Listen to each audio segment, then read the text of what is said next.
Over the years, we've seen countless games try to follow in Pokemon's footsteps. Some put their own quirky twists on the monster taming genre, while others try to emulate Game Freak's tried and true formula a lot more closely. But perhaps none have come quite as close to capturing the same level of mainstream attention as the edgy, chaotic phenomenon that was Palworld. Despite its many controversies, or perhaps because of them, Palworld absolutely shattered most gamers' expectations in terms of sales.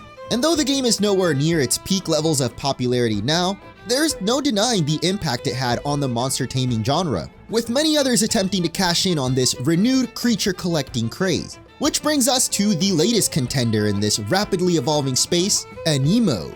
This upcoming open-world action RPG might look pretty similar to Palworld at first glance, but ditches the dark satirical themes that turned away a lot of traditional Pokemon fans in favor of more vibrant and inviting themes that may have longer-lasting appeal. And perhaps most importantly, the creatures themselves, though sometimes still clearly inspired by certain Pokemon, at least to me look a lot more imaginative and thoughtfully crafted than many of the pals. But perhaps the wildest twist in Animo is that you don't just battle with your creatures, you can actually become them.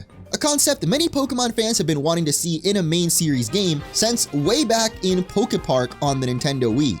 And while features like the Synchro Machine and the upcoming real-time battles in Legends ZA show us that Pokemon is trending towards that direction, I have to admit, Animo looks like it might be taking things a step further.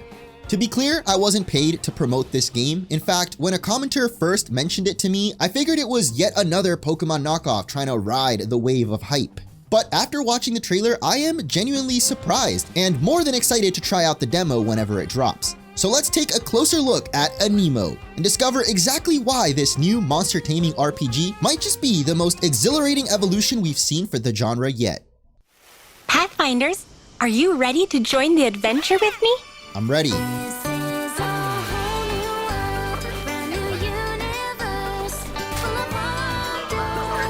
Okay, maybe the song's a little too Nick Jr. for my liking, but I give them an A for effort. Also probably copyrighted, so I shouldn't play any more of it.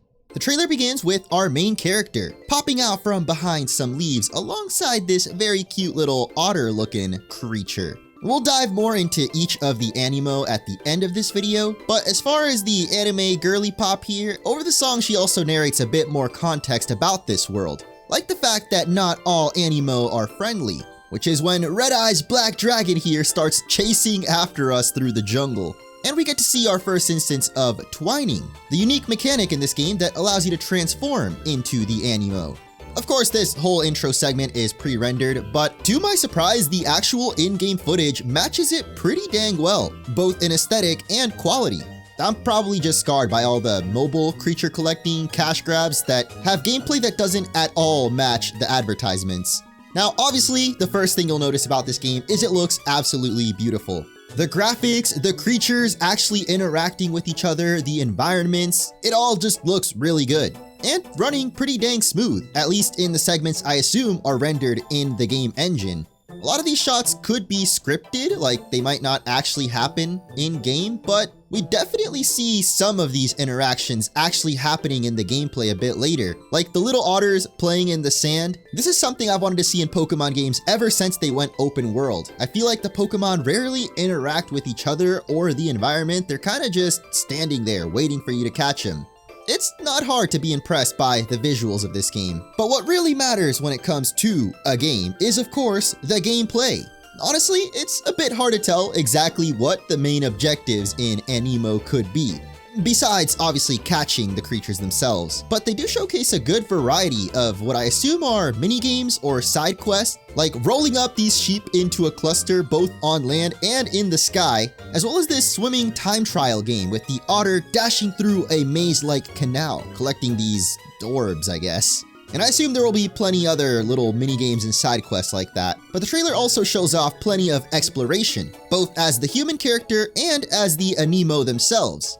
Each Animo seems to have some kind of environmental utility you can use to interact with the world, ranging from breaking rocks to setting things on fire, lighting up the darkness, and many other abilities you can use to find collectibles throughout the world. It also looks like you can seamlessly swap between the Animo on your team, at least based off the sidebar here. But as far as combat goes, this is where I see the most similarities to Palworld, as you'll actually be able to fight the Animo yourself.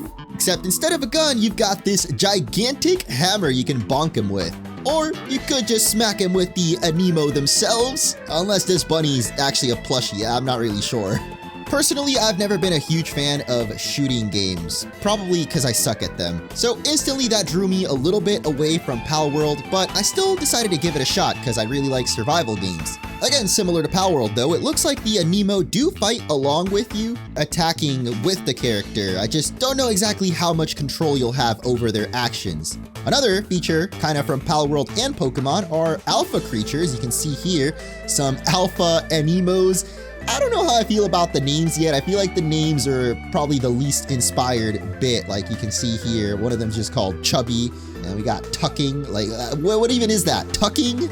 That ain't a Pokemon name, bro. That's just a word. Here we see this game's equivalent to the Pokedex, known as the Analog, or Anilog. I don't know, I can't really get used to the name. It just sounds too much like Animo! Anyway, here you can see that the Animo have types, much like Pokemon. You can see there's fire, grass, and water. Some of the exact names don't match one-to-one, like you can see wind instead of flying, but it's pretty dang similar. So I imagine that'll affect battling much like in Pokemon. You use a fire against a grass type, you'll have a natural advantage. But you might have also noticed at the bottom of this analog, there's what looks a whole lot like a battle pass. And this is where we get into some of my worries with this game. In the description of the reveal trailer on their official YouTube channel, you can see the game described as a free-to-play, next-gen, open-world action RPG, which is almost the exact same tags you'd use to describe the insanely popular Genshin Impact and other similar type of so-called gacha games. Now, I don't necessarily think those games are bad, but their free-to-play models can sometimes be a little bit, how do I put this? Obviously, with it being free-to-play, there's gotta be some way for the developers to make money. And I'm definitely not against microtransactions, as long as they don't have any pay-to-win elements like some games. I only played Genshin for like a couple of days, so really I only know that you basically random roll for characters that you unlock. And I really hope that's not the case for Animo, because a random roll to unlock some of the cooler looking creatures would be kinda lame. At least from what we've seen in the gameplay so far, that doesn't seem to be the case. Like you can just see the creatures out there in the open. Anyway, you can clearly see this battle pass unlocks more powerful versions of these cubes, which I assume will have better catch rates. At least they're not circular or spherical, because I'm pretty sure that's what got Palworld in the lawsuit. It was just a little too similar. As long as you're able to find those without having to pay, like there's the option to craft or find them for free players, then that's totally fine. In fact, I think battle passes are probably the best way free-to-play games can be monetized, so it's actually a little relieving seeing this. At some point in the trailer, you can also see that character customization will likely be a thing, and the fact that co-op will be available in the game, which is awesome. Multiplayer was a huge aspect of what made Palworld popular, so I'm glad to see this game will at least have co-op. But I was bringing up the character because the one in-game looks completely different from the girl we were introduced to during the intro cutscene.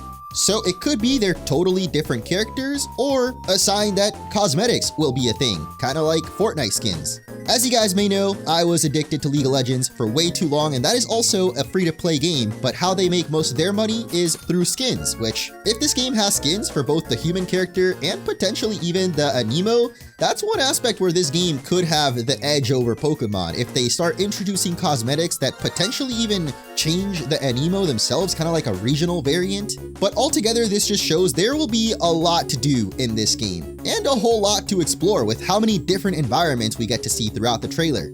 Of course, you gotta have that classic open world shot. You know, Breath of the Wild did it, and pretty much since then, every open world has this sort of shot right here.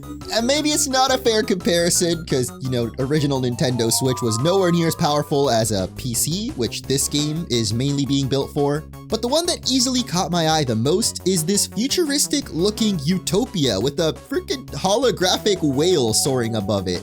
Also, the Animo next to her looks really cool. I definitely want that guy on my team. I don't think this means there will be cities within the world itself, because at the beginning of the trailer, the narrator refers to players as pathfinders, and later says if you follow the path, you'll find a shiny place called Astra, which is where we come from. Assuming by we, she means other Pathfinders, Maybe this Astra is the floating city in the sky, but during the day, looks like this. Does that mean the Pathfinders are actually from another planet and came here to the world of Animo to explore? I'm definitely curious to see how the main story of this game will play out. For what reason could they have come to this faraway planet? Guess we'll have to wait and find out. Thank you guys so much for watching. Don't forget to leave a like if you enjoyed, and I'll catch you in the next one. Nobody can hold me back, 'cause I'm invincible, and I'm unbreakable, unbeatable, I am unstoppable. Hello world. Okay, seriously, they did not need to go this hard on the song though.